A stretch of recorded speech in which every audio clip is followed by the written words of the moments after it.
Terkadang beberapa pekerjaan kita kerjakan sesuai urutan. Yang pertama datang, kita kerjakan, lalu berikut-berikutnya. Namun ada juga beberapa pekerjaan yang terkadang kita kerjakan yang lebih mudah dulu atau yang lebih sedikit dulu, baru dikerjakan yang lebih banyak. Salah satunya yang saya akan jelaskan sekarang yaitu shortest job burst.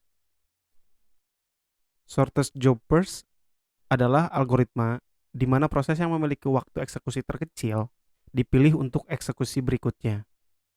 Metode penjadwalan ini bisa preemptif atau non-preemptif. Ini secara signifikan mengurangi waktu tunggu rata-rata untuk proses lain yang menunggu eksekusi.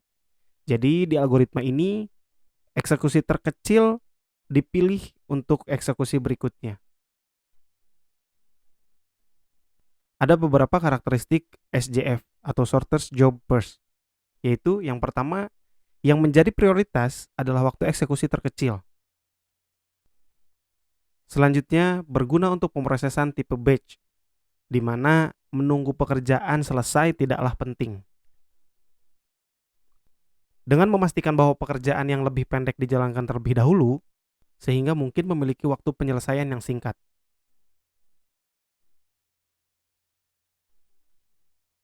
Kita langsung ke contoh, karena saya di sini akan menerangkan non-preemptive shortest job burst. Di sini kita punya tabel yang memiliki antrian proses, yaitu P1 sampai dengan P5, burst time, dan kedatangan waktu. P1 itu memiliki burst time atau waktu eksekusi sebanyak 6. Waktu kedatangannya di 2. P2, waktu eksekusinya adalah 2. Waktu kedatangannya 5. P3 memiliki waktu eksekusi sebanyak 8. Waktu kedatangannya di 1. P4 memiliki waktu eksekusi 3 dan waktu kedatangannya di 0. P5 memiliki waktu eksekusi 4 dengan waktu kedatangan di 4. Yang pertama berarti yang datang adalah P4 di waktu kedatangan 0. P4 karena tidak ada lagi antrian, maka akan langsung dieksekusi. P4 memiliki waktu eksekusi sebanyak 3. Jadi 1, ketika waktu eksekusi berjalan di 1, maka P3 akan datang di antrian. Lalu selanjutnya waktu eksekusi kedua, di waktu eksekusi kedua P1 yang memiliki eksekusi time 6 atau waktu eksekusi 6 itu juga datang. Nah, di sini kita akan membandingkan P3 dan P1 mana yang lebih kecil eksekusi waktunya di antara kedua ini. P3 memiliki waktu eksekusi 8 dan P1 memiliki waktu eksekusi 6. Jadi, antara P3 dan P1 itu lebih kecil P1. Jadi, pada antrian P1 akan maju ke depan. Lalu, waktu eksekusi ketiga tidak ada yang datang. Waktu eksekusi ketiga ini P4 selesai dikerjakan. Lalu P1 masuk ke proses eksekusi. P1 memiliki burst time 6. Jadi memiliki 6 waktu eksekusi ke depan. Di waktu eksekusi keempat P5 datang, maka kita akan bandingkan kembali P3 dengan P5. P3 memiliki waktu eksekusi sebanyak 8. P5 memiliki waktu eksekusi sebanyak 4. Maka P5 harusnya berada di depan. Lalu selanjutnya di waktu eksekusi kelima, P2 datang. Kita bandingkan antara ketiga antrian proses ini, P5, P3, dan P2. P5 memiliki waktu eksekusi 4. P3 memiliki waktu eksekusi sebanyak 8. P2 memiliki waktu eksekusi sebanyak 2. Jadi urutannya adalah P2, P5, baru P3. Lalu waktu eksekusi akan dijalankan. Karena P1 memiliki waktu eksekusi sebanyak 6, jadi dari mulai 3 selesai di 9.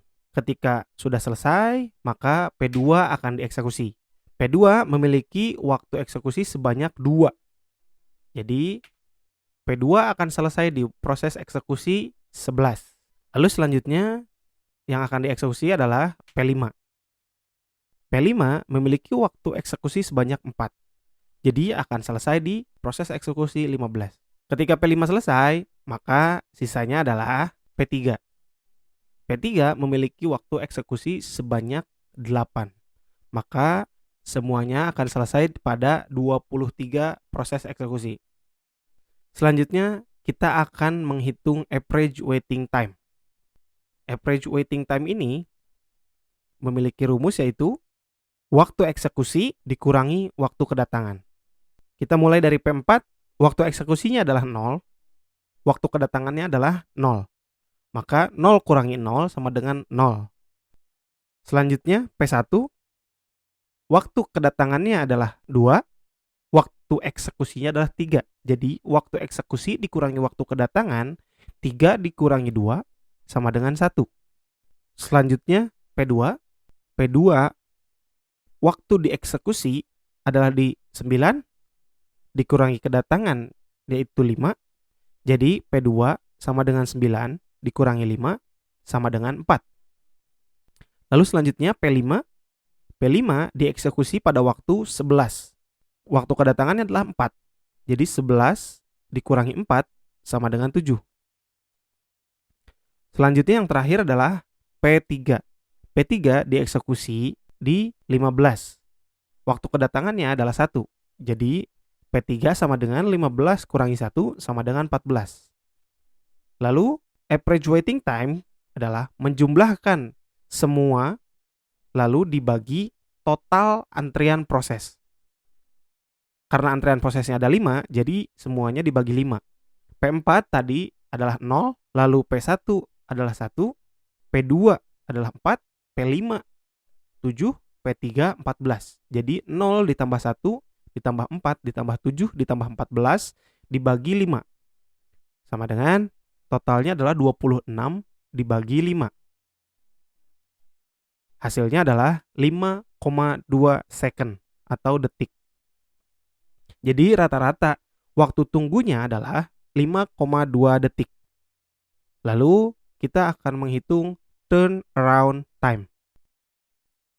Cara menghitung turnaround time atau TAT yaitu waktu selesai eksekusi dikurangi waktu kedatangan. Karena P4 selesai di waktu eksekusi 3, lalu waktu kedatangannya adalah 0, maka P4 sama dengan 3 dikurangi 0. Sama dengan 3. Lalu P1 selesai dieksekusi pada waktu eksekusi 9. Dan waktu kedatangannya adalah 2. Jadi P1 sama dengan 9 dikurangi 2. Sama dengan 7. P2 sama dengan 11 dikurangi 5 sama dengan 6. Karena P2 selesai dikerjakan pada waktu eksekusi ke-11 dan kedatangannya adalah 5. Lalu P5 karena selesai dieksekusi pada waktu eksekusi ke-15 dan kedatangannya adalah 4, maka P5 sama dengan 15 kurangi 4 sama dengan 11.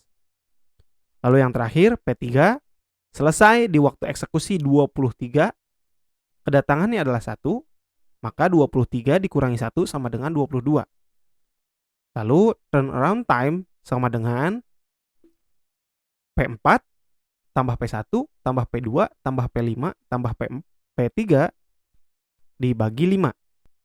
Yaitu 3 ditambah 7 ditambah 6 ditambah 11 ditambah 22 dibagi 5 sama dengan 49 dibagi 5.